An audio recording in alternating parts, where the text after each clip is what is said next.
सैयद असगर अली शाह की रिपोर्ट के मुताबिक तीसरी बार सिंध में हुकूमत बनाने वाली सियासी जमात पीपल्स पार्टी की डेहरकी में ऑफिस तबाहाली का शिकार, ईंटें और दीगर सामान भी गायब, ऑफिस गंदगी के ढेर में तब्दील, ओहदेदारान की नाअहली सामने आ गई। पीपल्स पार्टी के वर्कर तहसील ऑफिस से महरूम तबाही और जली सदूर नोटिस लेकर नाअहल ओहदेदारान को अपने ओहदे से हटाकर तहकीकात करें। वर्कर को शहर में ऑफिस की बहाली की सहूलियात फराहम की जाए। तवील अरसे से पार्टी मीटिंग भी निजी औताक पर होने लगी। पाकिस्तान पीपल्स पार्टी मुल्क की सतह की अहम सियासी जमात है, जबकि सिंध में मुसलसल तीसरी बार हुकूमत भी कायम कर चुकी, मगर तहसील ऑफिस तबाही का शिकार है।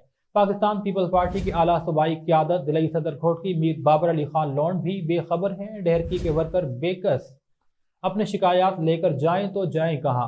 पाकिस्तान पीपल्स पार्टी के चेयरमैन बिलावल भुट्टो जरदारी, सिंध के सदर निसार खोड़ो, जनरल सेक्रेटरी वकार मेहदी, ज़िला सदर घोटकी मीर बाबर अली खान नोटिस लेकर नाअहल ओहदेदारान को फौरी तौर पर ओहदे से हटाएं, ऑफिस की तबाहाली की तहकीकात करवाई जाए।